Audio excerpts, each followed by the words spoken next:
You're working a late night shift in the emergency department when you get a call overhead to resus. You look in and you see a young guy who's drowsy with vomit all over his shirt.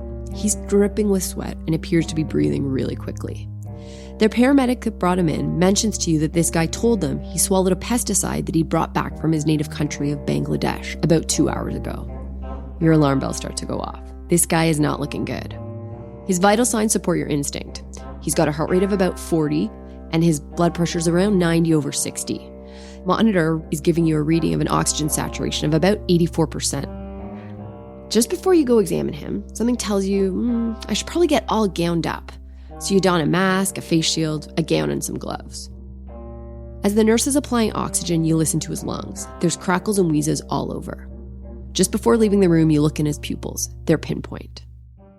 If you're asking yourself, could this really be a case of an organophosphorus pesticide poisoning here in my ED in North America? Well, you would be right. These cases just aren't something that we see every day. But across the globe, there's over 200,000 cases of acute pesticide poisoning seen every year. And occasionally these patients do present to us. Organophosphorus compounds are pesticides that work by inhibiting that acetylcholinesterase enzyme. Other compounds like carbamate pesticides or nerve agents like sarin, for example, inhibit this enzyme too, and the clinical picture of presentation is really almost indistinguishable. These patients classically present with the cholinergic toxidrome. Here, I like to fall back on a little bit of pathophysiology to help me remember what's going on. Basically, there's excess acetylcholine at the muscarinic receptors in the parasympathetic nervous system. So patients can have diarrhea, vomiting, drooling. They might be incontinent of urine, and they're often going to have pinpoint or miotic pupils. There's a bunch of mnemonics out there to help us remember these symptoms, things like dumbbells and sludge. But really, the most important one is that of the killer bees, standing for bradycardia, bronchorrhea, and bronchoconstriction. It's the cardiorespiratory failure that's going to kill these patients and cause serious morbidity.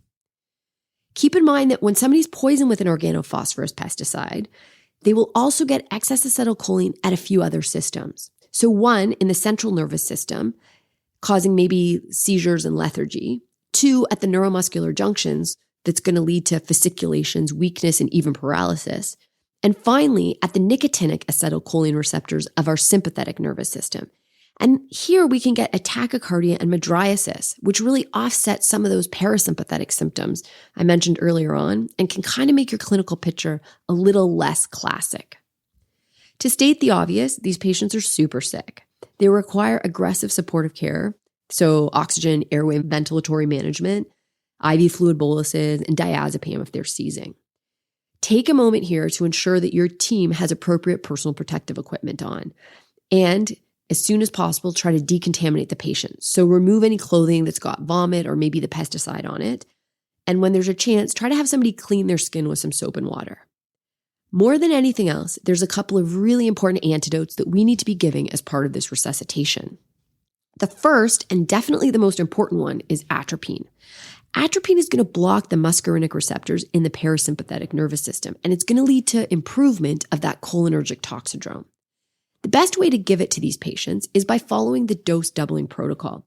So give 1 to 2 milligrams of atropine to start, and then reassess your patient for persistent signs of toxicity about every 5 minutes. If they're still toxic, give another dose of atropine at double that initial dose.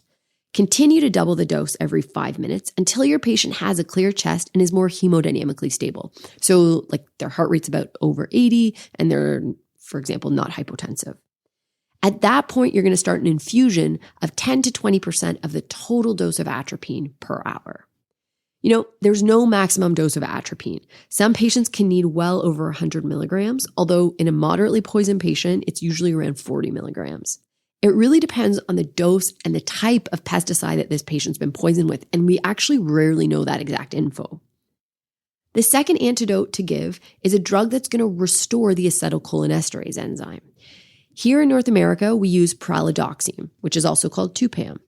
The evidence around giving Pralidoxime is a little bit murky, but there's really very little harm, and so it's generally recommended to do so. There's no evidence to guide dosing, so make sure that your poison center is involved if you haven't reached out to them yet. They can help guide you. As a final point, these patients are obviously sick. All that atropine's only going to make a difference in treating the muscarinic symptoms. Patients can still develop respiratory muscle weakness despite not showing any signs of cholinergic toxicity. They need to be admitted to a monitored setting and they need to be watched pretty closely. So, in review, poisoning with an organophosphorus pesticide presents most classically with symptoms of the cholinergic toxidrome. Think about your parasympathetic system in overdrive and those killer bees of bronchorrhea, bronchoconstriction, and bradycardia. Remember, though, that they can also be weak, be seizing, and lethargic. Aggressive supportive care and antidote therapy with atropine and pralidoxime are indicated. The way to give atropine is to follow that dose doubling protocol. Start with 1 to 2 milligrams and then double the dose every 5 minutes until your patient's got a clear chest and is hemodynamically stable. At that point, you're going to start an infusion. So, huge parasympathetic nervous system activation with these cholinergic pesticides and sarin organophosphates, which of course causes wet stuff. Diarrhea, pee, vomit, salivation, tears pouring down the face, fluid filling the lungs. I jog my memory by thinking of it as the opposite of an anticholinergic toxidrome that we see a lot more of. But the really important deadly effects in the initial resuscitation of these poisons are the killer bees: bradycardia, bronchoconstriction, and bronchorrhea. Give atropine in big doses, 1 to 2 milligrams IV to start, then double the dose every 5 minutes until they're hemodynamically stable, then start an infusion. And don't forget pralidoxime for your exams.